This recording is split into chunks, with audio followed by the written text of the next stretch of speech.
Em uma espécie de pré-reunião da reunião dos BRICS, que vai rolar na quinta e na sexta-feira, sediada pela China, o 14º encontro desde o início desse grupo, o tema levantado foi a nova era para o desenvolvimento do planeta e basicamente foi uma constante crítica aos países ocidentais, principalmente, claro, parte de China e de Rússia, e a imagem da China que nesse momento ela vai ser a responsável pela propagação de uma nova ordem mundial, críticas à OTAN, críticas a sanções, inclusive acusando os países ocidentais de irem totalmente contrários à questão do livre comércio. Rússia fala que as medidas que vão ser tomadas contra a Lituânia não serão somente diplomáticas, mas serão de fato práticas, enquanto os Estados Unidos faz questão de testar armamento nuclear, ao mesmo tempo que a Rússia também faz, claro, os seus testes. A Arábia Saudita se reúne desde a primeira vez, quando rolou ali, a morte, né, do jornalista, de maneira meio estranha, na embaixada da Arábia Saudita, com a Turquia, mostrando que interesses políticos falam muito mais alto, né, questões econômicas falam muito mais altos do que qualquer tipo de moral, de respeito, enfim, à comunidade internacional. Se vocês querem entender um pouco mais sobre esses assuntos, e muito mais também sobre geografia, geopolítica, atualidades, política, polêmicas, enfim, tudo para você se manter sempre bem atualizado, já se inscreve no canal, deixa seu like, compartilha esse vídeo, que eu, o professor Ricardo, conto muito com a sua ajuda, beleza? Galera, link para o curso completo de Geografia, Geopolítica e Atualidades. Para você que é pré-vestibulando, concurseiro ou até mesmo interessado, link na descrição, tá? É baratinho, galera, vocês não vão se arrepender. E claro, se você quiser ser membro aqui do canal contribuindo, sensacional. Se não, só seu like, seu engajamento, já tá mais que ótimo também. Tamo junto? Então bora lá pro vídeo, ó. Bom, galera, como eu disse para vocês, né, a gente vai ter uma reunião que vai ser sediada pela China, embora seja uma reunião virtual, e teve como se fosse uma espécie de um encontro, uma pré-reunião em que os países falaram qual vai ser o mote ali, né? O que eles vão discutir nessa reunião dos BRICS. China e Rússia tiveram seus discursos muito mais enfáticos, mostrando qual vai ser a tônica dessa reunião, e o Brasil, né, já até adiantando, tentou, como sempre, aliás, faz parte da nossa política internacional, ficar em cima do muro, mostrando que a gente depende, sim, economicamente de Índia, de China, de Rússia, mas que a gente não quer abrir mão dos países ocidentais, até também porque queremos ingressar na OCDE, no Acordo do Mercosul e União Europeia e tal. Então, basicamente, a mensagem do Brasil foi, olha, há uma situação muito preocupante na comunidade internacional, né? A gente precisa tomar cuidado porque a situação é caótica. Mas o Brasil vai fazer questão de não se fechar para nenhum comércio, não se fechar para nenhuma oportunidade. Praticamente foi essa a mensagem colocada pelo Brasil. E, cara, de fato, convenhamos, pelo nosso histórico político, é até uma coisa natural. O Brasil vai querer se aproveitar desse momento, até para conseguir coisas melhores dos países ocidentais, mas sem perder também aquela boquinha, né, do nosso maior parceiro comercial, que é a China, a Rússia, fertilizantes. O Putin até falou, né, que 40 milhões de brasileiros assistem televisão com satélites russos. Ou seja, existe uma certa proximidade. Outra questão que o Putin ele fez questão de destacar é que ele está muito satisfeito com a aliança dos BRICS e que, inclusive, ele pleiteia algumas modificações, como, por exemplo, a entrada de novos parceiros. Na última reunião, por exemplo, não foram só os 5 membros normais, né, entre aspas, ali que participaram. Participou a Argentina, participou a Arábia Saudita, participou o Egito, participaram outros 12 países considerados aí também emergentes. E é uma tendência, a possibilidade de ingresso de novos países nessas reuniões. Inclusive, a Argentina, que já pediu formalmente para ingressar nos BRICS, é com certeza o membro mais próximo, tá?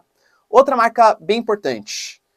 A Rússia fez questão de ressaltar que, apesar das sanções sendo praticadas pela União Europeia, pelos Estados Unidos, o comércio entre BRICS e Rússia ele aumentou mais de 38% desde o início da guerra.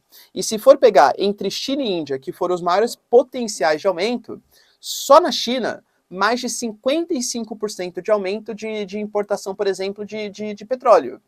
A gente não pode deixar de lembrar, galera, que a China e Rússia, eles assinaram recentemente o chamado Acordo do Século, um acordo de cooperação. Poxa, a mobilização de tropas que a Rússia vai fazendo hoje, ela também só está acontecendo porque durante boa parte da fronteira não precisa colocar militares, porque hoje a Rússia não tem preocupação frente à China.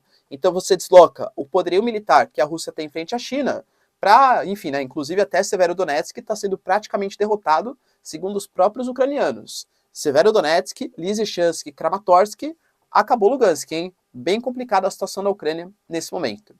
A Rússia também falou na possibilidade de uma espécie de reserva internacional, como se fosse uma espécie de cesta de moeda de países dos BRICS, para quando tiver algum tipo de situação de crise, etc., você pegar essa cesta de moedas, esse valor, para tentar controlar um pouquinho a inflação, para tentar melhorar um pouquinho a sua economia, mostrando uma fortíssima integração econômica entre os países.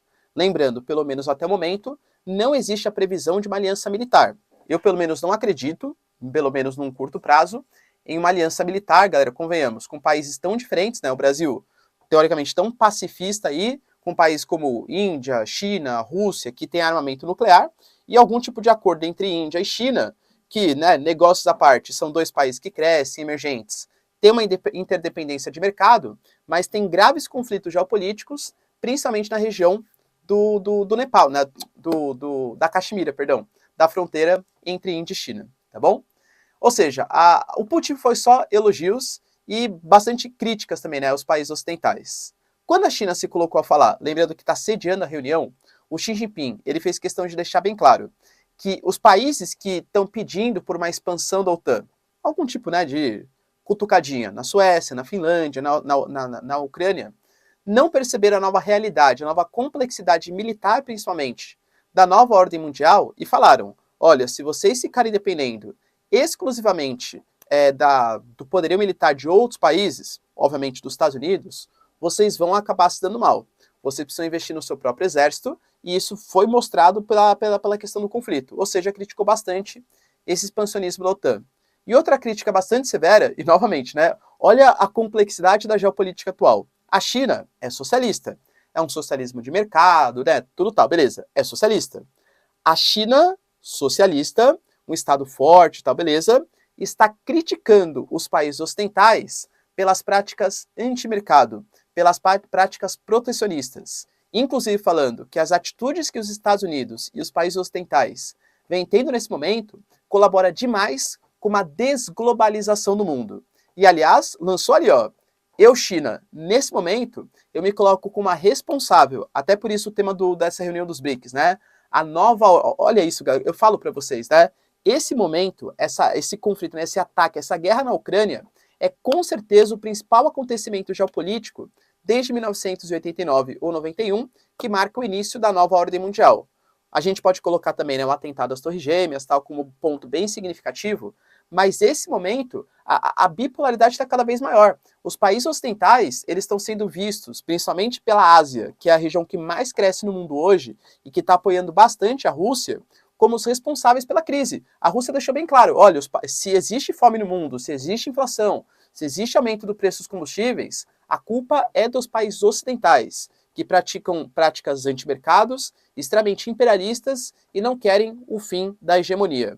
A maneira como a China se vendeu foi com uma liderança dessa novíssima ordem mundial que vai surgir, sem uma hegemonia clara dos países ocidentais, mas com uma, digamos assim, uma divisão maior entre os poderes, e claro, a Ásia, como a potência mais emergente, economicamente falando, e a China é o grande destaque nisso, produção industrial e tal, como sendo a liderança desse novo momento. E aí, será que China e Rússia têm razão nos argumentos deles? Vocês concordam que isso vai ser bom para o mundo ou acham que vai ser ruim? Deixa aí nos comentários. Outro ponto importante, até para tentar contestar esse avanço, os Estados Unidos sabe, o Biden sabe que a situação está crítica. Chamou a cúpula das Américas, estava meio esvaziada, sofreu críticas da Argentina, o Brasil quase não foi, o México não foi para a reunião, tá? E os Estados Unidos está tentando retomar a sua influência geopolítica e econômica. Está fazendo uma visita o Biden à Arábia Saudita, a Israel, para reforçar o seu soft power, e também começou a realizar testes militares nucleares na costa da Califórnia, para mostrar que o hard power também anda em dia. A Rússia tem ali, desde o início dos conflitos também, toda a parte nuclear em estado de atenção. Não foi uma única vez que a Rússia falou, não só o Putin, mas o Peskov, o Lavrov, falaram, por exemplo, que existe a chance de um possível ataque, né, com capacidade bélico-nuclear. Já falaram, deixaram claro isso. E os Estados Unidos não podem ficar para trás. Por isso, esses testes aconteceram, tá? Então isso reforça a tentativa de expansionismo do hard power, da influência militar dos americanos. Por enquanto, sem grandes novidades acerca desse tema dos testes, mas é para a gente ficar um pouco esperto. Falei para vocês ontem de uma regiãozinha chamada de Kaliningrado, né, que é um território da Rússia, que está depois dos países bálticos e que foi bloqueado pelas sanções que a União Europeia está praticando, inclusive a Lituânia, de ter acesso de uma série de produtos. Praticamente metade dos produtos da Rússia hoje não conseguem chegar a esse enclave de praticamente 500 mil habitantes. Como consequência, a Rússia falou que ia tomar atitudes, só que hoje deixou claro que essas atitudes não vão ser somente diplomáticas, vão ser atitudes práticas. Uma atitude prática, penso eu, que é, ou você cancela essas sanções, ou a gente vai fazer algum tipo de intervenção militar. Qual é o problema? Interferir na Ucrânia é uma coisa, a Ucrânia não é membro da OTAN, e olha a convulsão do mundo que vem acontecendo. Agora, interferir na Letônia, na Lituânia, na Estônia, países que fazem parte da OTAN e da União Europeia, pô, supostamente, se tiver um ataque, a OTAN tem que defender. Artigo 5º da Constituição dos caras. Será que a OTAN compraria uma briga com a Rússia pela Letônia, pela Lituânia, pela Estônia? Será que a Rússia teria coragem de atacar os países bálticos? E se tiver coragem, a OTAN vai defender esses países? Situação bem complicada, bem tensa no mundo, ainda mais com esses testes nucleares acontecendo. E para finalizar aqui o nosso vídeo, percebam, né? Acho que essa notícia é bem impactante para vocês perceberem como política, economia, enfim, né? Negócios à parte. A Turquia vem sofrendo com uma desvalorização muito grande da lira, que é essa moeda, né? E com uma crise econômica bastante significativa também. O Erdogan está próximo do seu próximo pleito, e quer estabelecer algumas alianças mais significativas. É fato que a Arábia Saudita é uma grande liderança regional, principalmente dos sunitas locais. É uma das maiores reservas de petróleo, controla grande parte da OPEP, é um país importante até geograficamente falando, grande parte do Golfo Pérsico, enfim. Só que alguns entreveros geopolíticos aconteceram, estou sendo bem ameno aqui, por quê? Em Ankara, na Turquia, a embaixada saudita teve a entrada de um jornalista que era oposição ao governo, esse cara entrou e nunca mais saiu. Há graves suspeitas que o príncipe saudita tenha relação com essa morte, que foi assim, né, não sabe exatamente o que aconteceu, mas que, enfim, né, não posso nem falar no YouTube, mas coisas trágicas. Pesquisem aí que o YouTube vai cortar a monetização, vai tirar meu canal se eu falar aqui o que aconteceu com ele. Então, teve um certo rompimento das relações. Poxa, por mais que seja uma embaixada da Arábia Saudita, foi em território da Turquia. E aí a Turquia começou, né, pô, a gente tem que investigar, vamos romper relações e tal. Cara, convenhamos, nesse momento, é muito mais importante para o Erdogan ter acesso a um país tão importante como a Arábia Saudita do que comprar briga por um jornalista de oposição ao governo saudita. Ou seja, isso é coisa da Arábia Saudita, estamos aqui fazendo uma visita oficial entre os dois países e fecharam alguns acordos, não deixaram claro quais, mas de comércio e principalmente também de repasse de tecnologias e repasse de verbas entre eles. Ou seja, como eu sempre falo, né? Geopolítica é o mundo da hipocrisia.